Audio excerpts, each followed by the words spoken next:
भाई और बहनों, चुनाव का समय है। इस चुनाव में मेरे बड़े भाई राहुल जी आपके प्रत्याशी हैं कांग्रेस पार्टी से।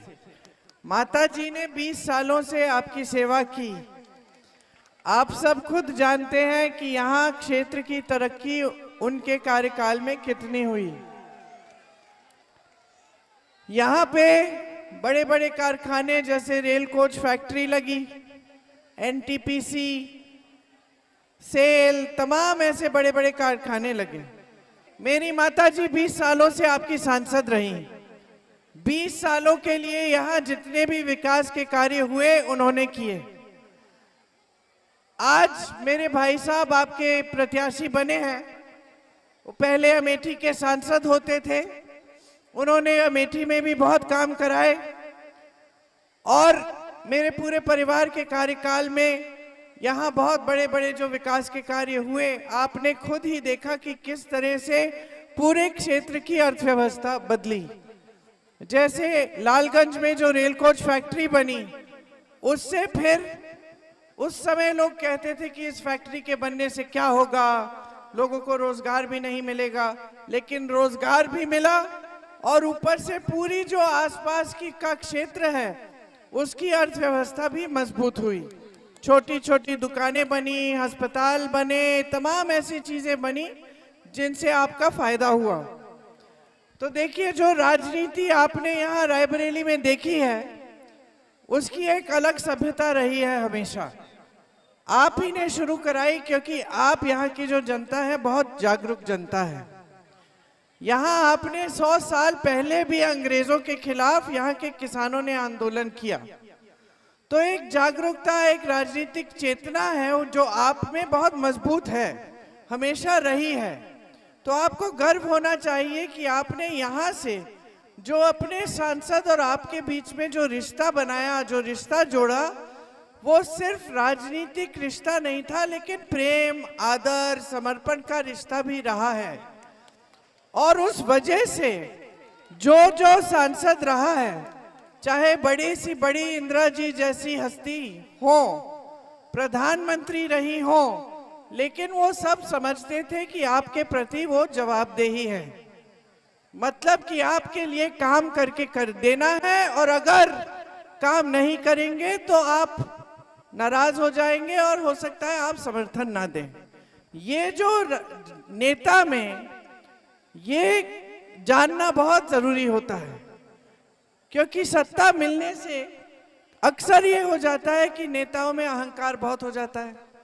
नेताओं में अहंकार हो जाता है तो काम नहीं करते, वो जनता के बीच आते नहीं हैं, जनता की समस्याओं को सुनते नहीं हैं, सुलझाने की कोशिश नहीं करते। तो आपने जो यहाँ पे सभ्यता स्थापित की राजनीतिक, उसमें ये था कि चाहे बड़े से बड़े प्रधानमंत्री हो, वो आपके लिए काम करके दिखाएंगे और काम के आधार पर ही आपसे वोट मांगेंगे। आपने तो एक बार इंदिरा जी को भी हरा दिया।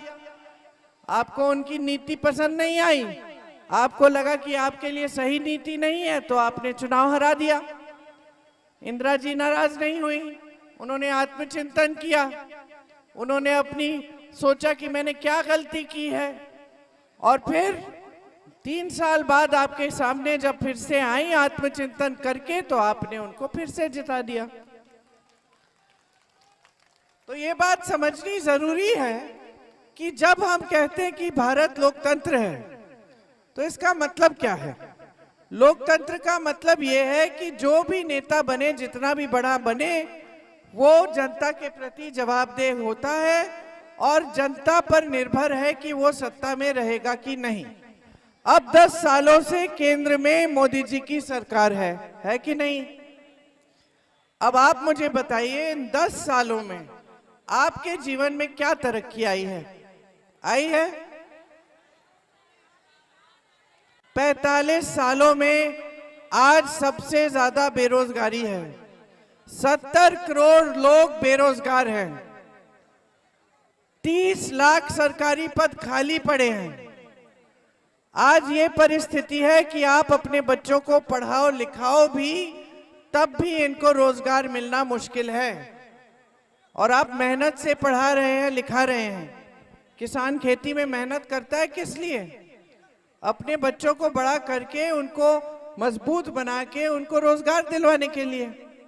लेकिन आज देश में परिस्थिति यह है कि रोजगार कहीं से नहीं बन रहे हैं। जितनी भी मोदी जी की नीतियां हैं वो सब बड़े बड़े खरबपतियों के लिए हैं। तो समझने वाली बात यह है कि 10 सालों में रोजगार नहीं बने। 10 सालों में जो किसान खेती करता है उससे कमाई उसकी कम होती गई। खेती के सारे सामानों पे टैक्स डाल दिया, जीएसटी टैक्स देते हैं आप। ऊपर से आवारा पशुओं का आतंक, जिसको रोकने के लिए कुछ नहीं किया है सरकार ने। तो आपकी खेती से कमाई भी नहीं हो रही है। एक जमाने में खेती से रोजगार मिलते थे, आज वो भी नहीं हो रहा है। तो खेती से कमाई नहीं हो रही है, रोजगार नहीं मिल रहा है।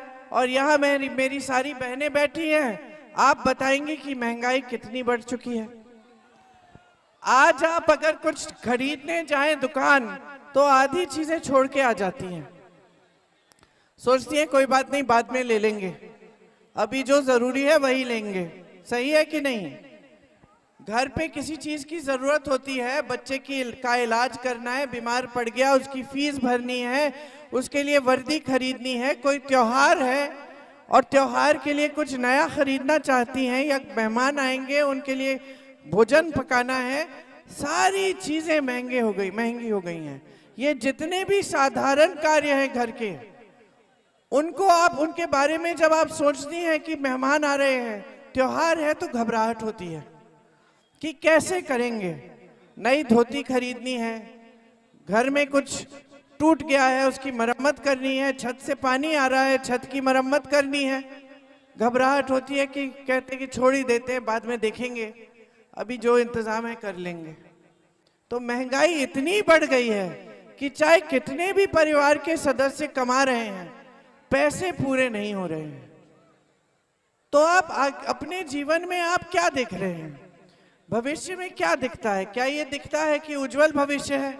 मोदी जी बड़ी बड़ी बातें करते हैं, आपके सामने जब भी मंच पे आते हैं तो आपकी बात नहीं करेंगे। बेरोजगारी शब्द उनके मुंह से नहीं निकलता, महंगाई शब्द उनके मुंह से नहीं निकलता। वो बात करेंगे धर्म की। वो आपको कह देंगे कि कांग्रेस पार्टी धर्म के विरोधी है। अरे हम धर्म के विरोधी कैसे बन सकते हैं? हमारी तो पूरी पार्टी की नींव महात्मा गांधी जी ने डाली। महात्मा गांधी जी ने पूरा स्वतंत्रता संग्राम जो था, पूरा आंदोलन भगवत गीता की सीख पे किया, सत्य के आधार पर किया, अहिंसा के आधार पर किया। इससे बड़ी कोई धार्मिक परंपरा किसी भी पार्टी की है ही नहीं इस देश में। महात्मा गांधी जी को जब गोली मारी तो मरते दम पे उन्होंने क्या कहा?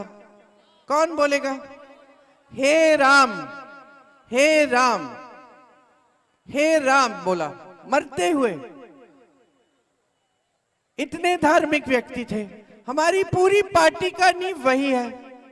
हम जो भी काम करते हैं सत्य के आधार पर करने की कोशिश करते हैं, ईमानदारी से आपकी सेवा करते हैं। इससे बड़ा धर्म क्या होता है नेता का? यही तो धर्म होता है नेता का। ये लोग कहते हैं कि हम धर्म के खिलाफ हैं। हमारी जहां सरकार थी छत्तीसगढ़ में, वहां यही आवारा पशु की समस्या थी। यहां ये लोग कहते हैं कि ये धर्म को बड़ा मानते हैं, गौ माता की बात करते हैं। यहां की गौशालाएं देखी हैं? मैंने देखी हैं। चारा नहीं है, पानी नहीं है, छत नहीं है, छप्पर तक नहीं है। सारी गाय धूप में लेट के मर रही हैं, खाने को नहीं है, पीने को नहीं है। मैंने ऐसे वीडियो देखे हैं जहां कुत्ते खा रहे हैं उनके घाव। 40-50 गाय मर गई हैं, उनको बुलडोजर से दफनाया जा रहा है। ये 2 साल पहले का वीडियो है, मैंने देखे हैं सारे वीडियो। मैं गई भी थी उस समय गौशालाओं में देखने के लिए कि क्या हालात है। आप कहते हैं आप धार्मिक हैं, यहां आवारा पशु हर जगह घूम रहा है, गौशालाओं में ये हालत बना रखी है। छत्तीसगढ़ में हमारी सरकार थी, यही समस्या मैं बताती हूं कैसे हल की। गौशालाओं को मजबूत कर दिया, महिलाओं को गौशालाओं में रोजगार दिया, जो दूध मिल रहा था उससे महिलाओं को सिखाया कि किस तरह से खोया बनाना है, दही बनानी है, मिठाई बनानी, पनीर, सब कुछ, कि किस तरह से उसको बेचा जा सकता है। महिलाओं ने बेचकर अपनी आमदनी बढ़ाई, स्वयं सेवा समूह को जोड़ दिया गौशालाओं से। सरकार ने ये कहा कि हम, सुन लीजिए, सरकार ने ये कहा कि हम गोबर खरीदेंगे, गोबर खरीदी प्रति किलो के हिसाब से। जनता ने सोचा कि अगर सरकार गोबर खरीद रही है, हम हमारा पशु एक आध रख लेते घर में, हमारी आमदनी हो जाएगी। हो गई तो समस्या हल हो गई, क्योंकि नीति सही थी। अब ये लोग धार्मिक काम करते नहीं हैं, लेकिन धर्म के आधार पर आपके घरों में आ जाते हैं वोट मांगने के लिए, दुर्दुरिया करने आते हैं आपके घर। आपको कहते हैं कि भगवान के नाम वचन दे दो कि भाजपा में वोट डालोगे, कमल पे दबाओगे बटन। अब कौन से भगवान आपको बता रहे हैं कि इस राजनीतिक पार्टी में चले जाओ या उस राजनीतिक पार्टी को अपना वोट दे दो? ऐसी बात कभी भगवान करते हैं? हजारों सालों से हमारी पूरी धार्मिक परंपरा क्या रही है? सारे भगवानों ने, संतों ने, गुरुओं ने, महात्माओं ने एक ही बात कही है, सत्य के आधार पर अपना जीवन जियो, अपनी सच्चाई को देखकर अपना जीवन जियो, ईमानदारी से काम करो, प्यार और प्रेम से सबके साथ व्यवहार करो। यही कहते हैं सारे भगवान, यही माताएं अपने बच्चों को सिखाती हैं, क्योंकि यही माताओं को सिखाया गया है सदियों से, हजारों सालों से। यही हमारी धार्मिक परंपरा है। कोई भगवान तो आपको कभी नहीं कहे हैं कि इसको वोट दो या उसको वोट दो। इंदिरा जी जैसी महान हस्ती आपकी नेता रही, आपकी सांसद रही, वो आपके पास आती थी वोट मांगने के लिए तो अपने काम के आधार पर मांगती थी।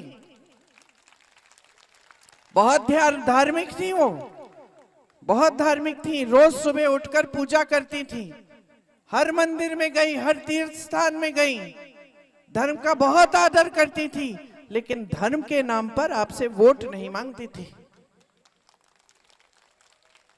तो आपको सावधान होना पड़ेगा। आज आप देखिए, एक तरफ धर्म की बातें, दूसरी तरफ क्या प्रत्याशी आपके सामने आए हैं भाजपा से। क्या है उनका काम?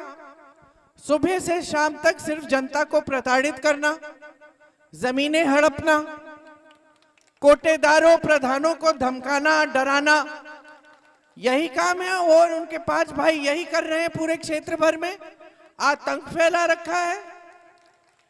जहां देखिए, जो पंचायत राज का मेरे पिताजी लाए थे देश में, सोच क्या थी सुन लीजिए।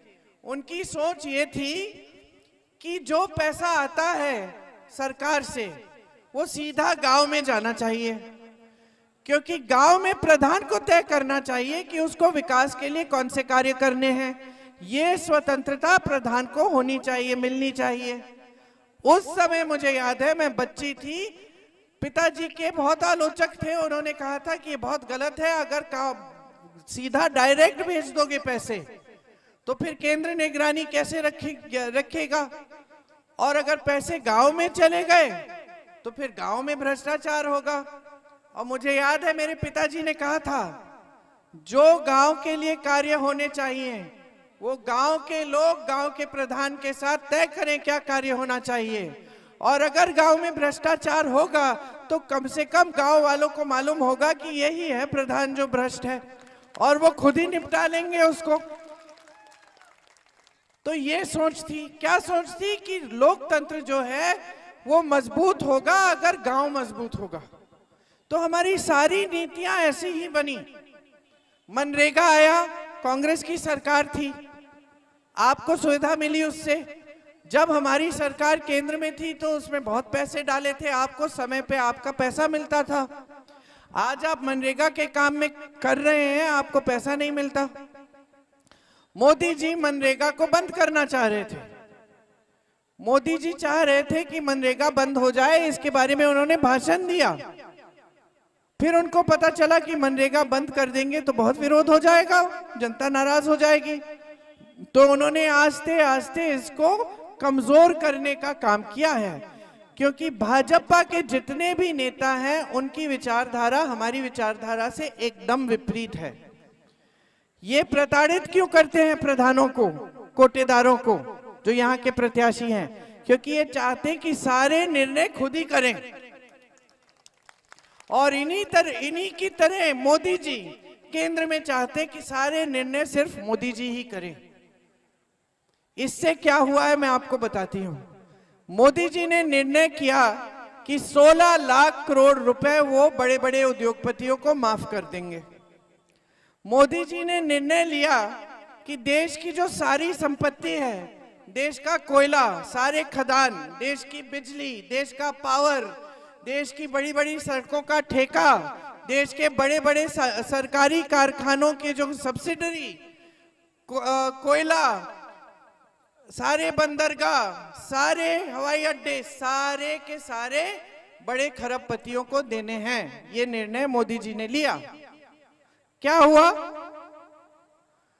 ये हुआ कि देश की सारी संपत्ति बड़े बड़े खरबपतियों को मिल चुकी है और जो देश का गरीब है, देश का मिडिल क्लास है, देश का आम आदमी है, वो पछता रहा है। क्योंकि रोजगार कहां से आते थे? इन बड़े बड़े कारखानों से। सब कहते थे हमें सरकारी रोजगार चाहिए, स्थायी रोजगार चाहिए, पेंशन भी अच्छा मिलेगा। आज आपको पुराना पेंशन नहीं मिलता, आपको स्थायी क्या रोजगार ही नहीं मिलता। बड़ी बड़ी कंपनियां अगर खरबपति की हो जाती है तो आस्ते आस्ते जब निजी हो जाती है आरक्षण भी नहीं मिलता। वो तय करेंगे कि आपको कितना वेतन मिलेगा, कितना नहीं मिलेगा। उनको जब निकालना है निकाल देंगे। तो ये एकदम अलग तरह की प्रथा शुरू हुई हमारे देश में। तो आपको ये समझना पड़ेगा कि जब निर्णय सारे एक जना करता है तो नुकसान जनता का होता है। अब मोदी जी की सरकार में आपने देखा होगा महंगाई बहुत बढ़ गई है, बेरोजगारी बढ़ गई है, किसानों की मुसीबतें बढ़ गई हैं, किसी भी समस्या को हल करने का प्रयास नहीं हुआ। ऊपर से जब आपके सामने आते हैं तो सिर्फ इधर उधर की बातें, ध्यान भटकाने वाली बातें करते हैं। आजकल तो उन्होंने इतना कर दिया है कि मोदी जी जो देश के प्रधानमंत्री हैं, सबसे बड़ा पद है उनका, उस पद की गरिमा को भी भूल गए हैं। आपके सामने आकर क्या क्या कह रहे हैं? कह रहे हैं कि सावधान हो जाओ, कांग्रेस पार्टी के नेता एक्सरे मशीन लाके आपके घरों में आके आपके गहने चुराएंगे। कह रहे हैं कि अगर आपके 2 घर हैं तो एक चुरा लेंगे, अगर आपकी 2 गाड़ियां हैं तो एक ले जाएंगे, आपकी 2 भैंसें हैं तो एक भैंस चुरा लेंगे। तो मैं तो कहती हूं मैं आ गई हूं, मैं कांग्रेस की नेता हूं, आ गई हूं आज डलमऊ, संभाल लेना अपनी भैंसें, कहीं चुरा ना लूं। ये अलग बात है कि मेरे से तो हिलेगी भी नहीं भैंस। तो अब ये स्तर हो गया है बहनों और भाइयों, प्रधानमंत्री पद का ये स्तर हो गया है कि रोज सुबह से शाम तक पिछले 3 महीनों से तो ये पूरे चुनाव को हिंदू मुसलमान बनाने की कोशिश कर रहे हैं। जो भी भाषण देते हैं उसमें कुछ ना कुछ हिंदू मुसलमान कहते हैं। और कल ये आए टीवी पे और कहने लगे कि मैंने ऐसे कब कहा? मतलब पूरा देश देख रहा है, आप रोज रोज कह रहे हो और अचानक एक दिन सुबह उठे कि मैंने ऐसे कब कहा? अगर मैं ऐसा कहता तो मैं प्रधानमंत्री बनने के लायक नहीं होता। तो हो सकता है फिर हम नहीं समझे कि आप नालायक हैं। हो सकता है कि आप समझ गए हैं कि आप लायक नहीं रहे इस पद को पे आसीन होने के लिए, क्योंकि आप खुद ही कह रहे हैं, आप खुद ही अपनी बात को गलत कह रहे हैं। तो प्रधानमंत्री जो है उसको कम से कम इतना तो मालूम होना चाहिए ना कि देश के सामने जो मैं कह रहा हूं उस पर मुझे मतलब वो ऐसी चीज होनी चाहिए जिससे मैं पीछे ना हटूं। इतना तो होना चाहिए कि सच्चाई बोले, अपनी बात पर अमल करें, ये भी नहीं है। हमें मालूम नहीं कि आज क्या कहेंगे, कल उसका खंडन कर देंगे। आज कहेंगे कि 15 लाख रुपए आपके खातों में डाल रहे हैं, कल कह देंगे कि वो तो चुनावी जुमला था। अब महीनों से आपको कह रहे हैं हिंदू मुसलमान, अचानक कह रहे हैं कि भाई मैंने तो कभी कहा ही नहीं, मेरे तो घर के आसपास मुसलमान लोग रहते थे, मैं रोज बिरयानी खाता था। तो आप तो चौंक ही गए होंगे, हम विपक्ष के नेता चौंक गए हैं कि ये क्या हो रहा है, कि उनको या तो अपनी बातें याद नहीं है जो कल परसों कर रहे थे। तो ये परिस्थितियां बन रही हैं देश में कि देश का जो सबसे बड़ा पद है उस पर जो आसीन है प्रधानमंत्री, अपनी बात यूं यूं बदल रहे हैं गिरगिट की तरह, जैसे गिरगिट रंग बदलती है, कि आपको खुद ही समझ में नहीं आ रहा है कि हम क्या जाने क्या नहीं जाने, किस पर विश्वास करें किस पर विश्वास नहीं करें। तो देखिए, देश के लिए हम लोग हंस सकते हैं, हम हंस रहे हैं, आप हंस रहे हैं कि प्रधानमंत्री कह रहे हैं भैंस चुराएंगे, कल को कह देंगे कि हमने ये भी नहीं कहा, हम हंस रहे हैं। लेकिन ये एक बहुत गंभीर बात है भाई और बहनों। प्रधानमंत्री के हाथ में देश की पूरी बागडोर है, प्रधानमंत्री के हाथों में देश की सुरक्षा है, प्रधानमंत्री के हाथों में आपका भविष्य है। इंदिरा जी प्रधानमंत्री थी, जो कहती थी वो करती थी। अगर कुछ ऐसा काम था जो नहीं हो सकता था, आपने कह दिया कि यहां से सड़क बना दीजिए, और इंदिरा जी को लगा नहीं यहां नहीं बन सकती लेकिन वहां बन सकती है, तो वो आपको बता देती कि देखो बहन ये काम यहां नहीं हो सकता, जो हो सकता है वो करूंगी। सच तो बोलती थी, इतना तो भरोसा था। जनता कह सकती थी कि मुझे इतना तो भरोसा है कि जो हमारे प्रधानमंत्री हैं हमें सच बोलेंगे।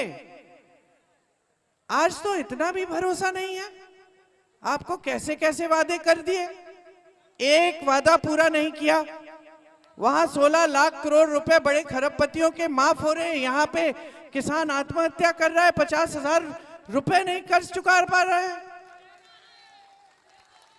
मैं गई हूं किसानों के घर, ललितपुर में 2 किसानों की मृत्यु हुई थी, आत्महत्या की थी उन्होंने। मैं उनके घर गई, बहनें मैं बता नहीं सकती कि कितना दुख लगा। छोटी छोटी बेटियां थी, एक की शादी हो गई थी, बहुत जवान थी, शादी हो गई थी, दूसरी अभी शादीशुदा नहीं थी, घर पे थी। ऐसे फूट फूट के रो रही थी कि मालूम नहीं अब आगे हम क्या करेंगे। पिताजी ने कर्ज लिया था, कर्ज चुका नहीं पाए, खाद के वितरण केंद्र में गए थे, सरकारी खाद मिल नहीं रही थी, प्राइवेट में चले गए, तबीयत ठीक नहीं थी, धूप बहुत थी, और खड़े रहे 2 दिनों के लिए, वापस ही नहीं आई। उनकी बेटी ने मुझे बताया कि मैं गई, पिताजी से कहा पिताजी घर आ जाओ, पानी पी लो, खाना खा लो, कुछ नहीं, पानी लेके गई वहां पिताजी के लिए। वो छोड़ना नहीं चाह रहे थे कतार, क्योंकि वो सोच रहे थे कि कहीं मैं घर चले गया और उस समय वितरण हो गया खाद का, मुझे खाद नहीं मिलेगी और फिर मैं और भी संकट में पड़ जाऊंगा। वहीं पे उसी कतार में गिरकर मर गए। और दूसरे किसान ने आत्महत्या की, क्योंकि लाख रुपए का कर्ज लिया था, 1 लाख रुपए का कर्ज लिया था और चुका नहीं पाए। वहां 16 लाख करोड़ रुपए के कर्ज आप माफ कर रहे हैं बड़े खरबपतियों के। बड़े खरबपति कर्ज क्यों लेते हैं? पहले से खरबपति हैं, कर्ज क्यों लेते हैं? कि जो हजारों करोड़ का उनका बिजनेस है उनमें थोड़े 1000 करोड़ और जुड़ जाएं, उनका बिजनेस बड़ा हो जाए। किसान कर्ज क्यों लेता है? किसान अपनी बेटी की शादी होता है तब कर्ज लेता है। किसान तब कर्ज लेता है जब उपज का दाम नहीं मिला, नुकसान हो गया है खेत में और फिर से उपज उगानी है और पैसे नहीं बचे। किसान तब कर्ज लेता है जब बच्चे को पढ़ाना है, ट्यूशन की फीस देनी है और बच्चे के भविष्य को मजबूत करना है। किसान तभी कर्ज लेता है जब जीने मरने की बात होती है, तब कर्ज लेता है। और आप किसान का 1 पैसा माफ नहीं कर रहे हैं। पूरे देश भर के किसानों ने आंदोलन किया कुछ सालों पहले। मोदी जी ने अपने घर से ही नहीं निकले, कोई सुनवाई नहीं थी। 600 किसान शहीद हो गए। इनके मंत्री के बेटे ने जीप के नीचे 6 किसान कुचल दिए यहां लखीमपुर खीरी में। आपके यूपी में क्या किया इन्होंने? क्या किया? कुछ नहीं किया। और उस मंत्री को मजबूत बना दिया। हाँ, अजय मिश्रा टेनी, मैं गई थी, वहां भी गई थी। मैं वहां गई उनके परिवारों से मिलने के लिए, क्योंकि इंदिरा जी ने क्या सिखाया हमें, जहां दुख है वहां जाओ। मैं वहां गई, मुझे पकड़ के गिरफ्तार कर लिया, लेकिन उसको गिरफ्तार नहीं किया जिसने जीप के नीचे किसानों को कुचला। मुझे गिरफ्तार किया कि मैं न जा पाऊं परिवारों से मिलने। टिकट मिल गया, दोबारा देखो चुनाव लड़ रहे हैं। तो ये हालात हैं देश के। ऊपर से आप टीवी चलाते हैं, आपको बहुत सुंदर सपने दिखाए जाते हैं कि भाई जितना काम कांग्रेस ने 70 सालों में नहीं किया था, उतना मोदी जी ने 10 सालों में कर लिया है। देश आगे बढ़ रहा है, अर्थव्यवस्था मजबूत हो गई है। मोदी जी बड़े बड़े सेठों के बीच दिखते हैं, बड़े बड़े महलों में दिखते हैं, साफ सुथरे कपड़े। एक ये जैसे ये पसीने बहा रही हूं मैं, एक पसीने की बूंद नहीं है।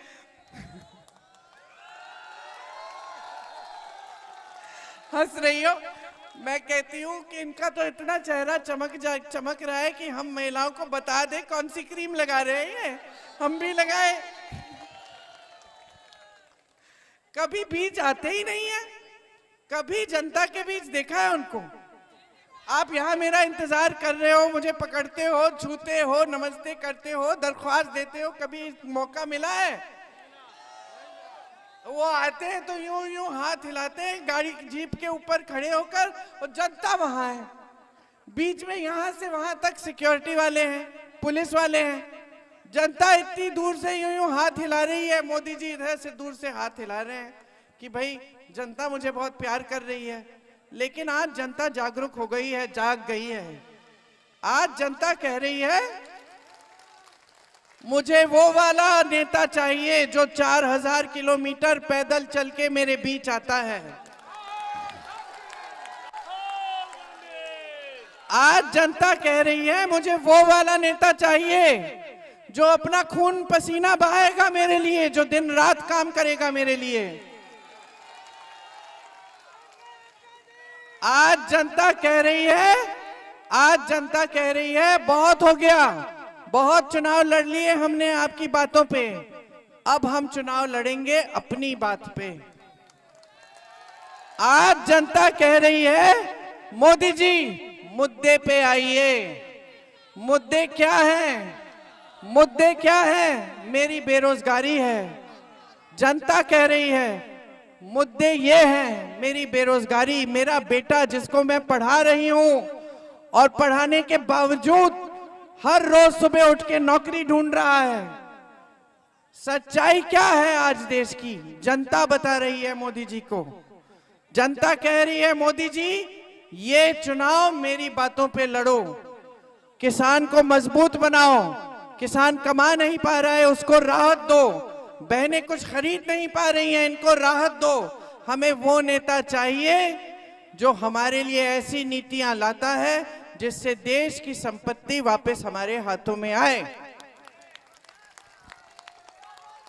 अब मेरे भाई राहुल गांधी जी वही नेता हैं जो 4000 किलोमीटर कन्याकुमारी से कश्मीर तक चले, उसके बाद मणिपुर से मुंबई यात्रा की, सिर्फ आपके बीच आने के लिए, आपसे मिलने के लिए और समझने के लिए कि क्या है ऐसी चीजें जो हम कर सकते हैं कि आपके साथ इतना अन्याय हुआ है 10 सालों में, इस अन्याय को दूर करने के लिए कांग्रेस पार्टी क्या कर सकती है।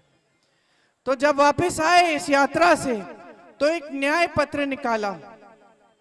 हम सब जितने भी कांग्रेस के नेता थे उनको बिठाया, बोला कि हम ऐसी नीतियां लाएंगे जिनसे जनता मजबूत होगी, जनता के हाथों में देश की संपत्ति जाएगी, और जो भी हम कहेंगे वो ऐसी चीज होनी चाहिए जिससे जनता का लाभ हो, और वो ऐसी चीज होनी चाहिए जो हम कर पाएंगे।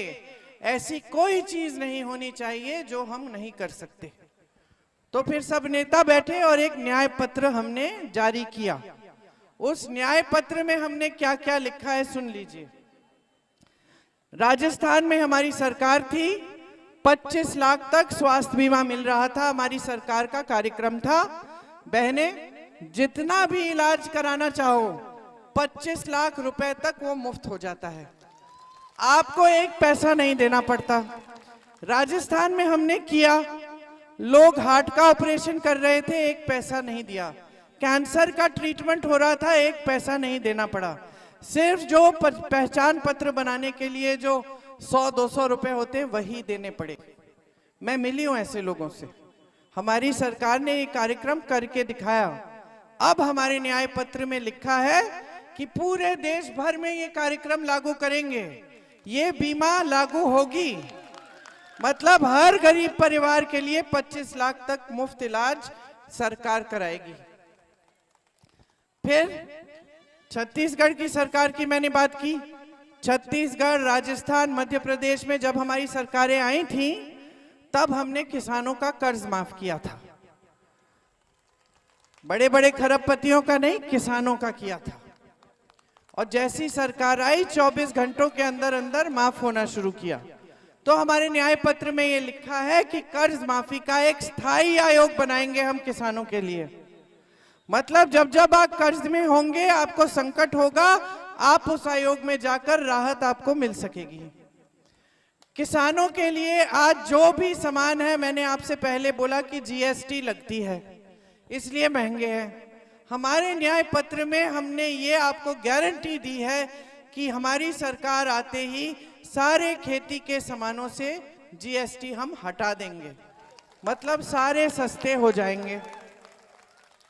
आज आपको मुआवजा नहीं मिलता, भुगतान नहीं मिलता, आपके भुगतान के लिए हम कानून लाएंगे कि 30 दिन के अंदर अंदर पूरा भुगतान मिलना है। न्यूनतम समर्थन मूल्य नहीं मिलता आपको, हम कानून बनाएंगे कि किसान का अधिकार बन जाएगा। कोई भी सरकार आए हमारे बाद, आपको न्यूनतम समर्थन मूल्य देना ही पड़ेगा, ये कानून होगा। बहने, आज आपको 5 किलो राशन मिलता है कि नहीं?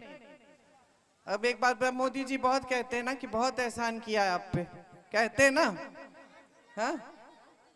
अपनी फोटो चिपका दिए हैं बोरे पे, फोटो देखती हैं आप, चिपका दिए हैं ना।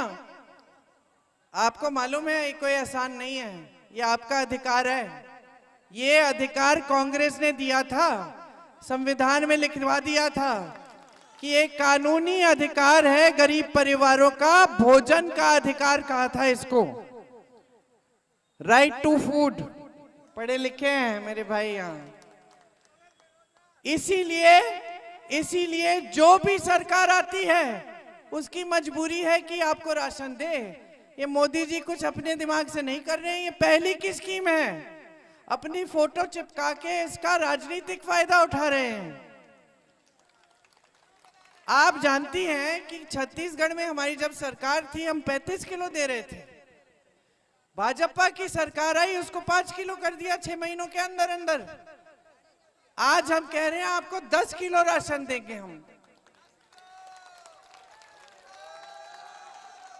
आपने रोजगार की बात की, शिक्षित हो तो राहुल जी ने यह तय किया है, हमारे न्याय पत्र में लिखा है, ये गारंटी है कि स्नातक पास बच्चों के लिए सरकार को पहली नौकरी देनी पड़ेगी और 1 लाख रुपए सालाना न्यूनतम आप कमाएंगे।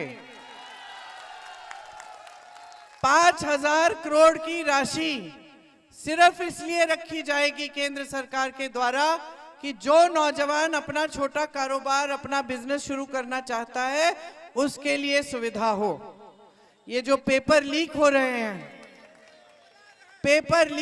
हैं, इनके खिलाफ एक सख्त से सख्त कानून बनेगा, जिससे जो पेपर लीक में बदमाशी करेगा, जो पेपर लीक करेगा, जो घोटाला करेगा पेपरों के साथ, उस पर सख्त से सख्त कार्रवाई होगी। आज हाँ? शिक्षा पर जीएसटी, ठीक, हटाना चाहिए। ठीक, मैं भैया से बात करूंगी। लेकिन एक बात है, जो आप फॉर्म लेते हैं ना, जो शिक्षा क्या नाम है, एग्जाम की फीस भरते हो आप, वो हम माफ कर रहे हैं, वो नहीं होगी। ये लिखा है कि जो फीस है वो माफ कर रहे हैं, और अगर आपने शिक्षा के लिए कर्ज लिया तो कर्ज भी माफ करेंगे। ये है। अरे अब मुझे पूरा बोलने दो। और श्रमिकों के लिए, श्रमिकों का आज शोषण बहुत होता है। जो ठेकेदार जो देना चाहता है दे देता है। हम तय करेंगे, कानून बनेगा, 400 रुपए से कम दिहाड़ी कोई नहीं दे सकता। आज गांव में मनरेगा है, गांव में आपका मनरेगा है, हम मनरेगा को बहुत मजबूत बनाएंगे और शहरों में भी मनरेगा देंगे। तो शहरों में भी 100 दिन का रोजगार आपको कम से कम मिलेगा। अशोक सिंह जी कहाँ गए? अगली मीटिंग में चले। अचानक मैंने देखा गायब हो गए। बिजली के बिल का क्या लिखा है? हमने कुछ लिखा है अपने न्याय पत्र में? मुझे पढ़ना पड़ेगा कि क्या लिखा है, लेकिन इतना बता देती हूँ कि जहां हमारी सरकार है आज के दिन, वहां 200 यूनिट बिजली मुफ्त मिल रही है। तो जो कार्य हम कर रहे हैं वो हम आपकी मजबूती के लिए कर रहे हैं। हम चाहते हैं आप मजबूत रहें। ये जो है हमारी सभ्यता है कांग्रेस की, हमने आप ही से सीखी। यहाँ पंडित नेहरू जी के समय से इंदिरा जी, पंडित जी, सोनिया जी, बड़े बड़े कांग्रेस के नेता आपके सांसद रहे। पंडित नेहरू जी सांसद नहीं रहे, लेकिन आपके साथ आंदोलन किया यहाँ। तो जो हमारी जो सभ्यता है वो यही स्थापित हुई कि काम करके दिखाना है, काम के नाम पर वोट मांगना है, और जनता ही सर्वोपरि रहती है। तो ये हमारी सभ्यता है, यही हमारी विचारधारा है। आप मेरे भाई के हाथ मजबूत करेंगे, उनको भारी से भारी बहुमत से जिताएंगे। हमारी सरकार केंद्र में आएगी तो हम ये सारे काम आपके लिए कर पाएंगे। हाँ, क्योंकि मिट्टी की तेल तो आजकल आपको मिल ही नहीं रही है, और महंगी कितनी हो गई है। ये सब मोदी जी की बदौलत है।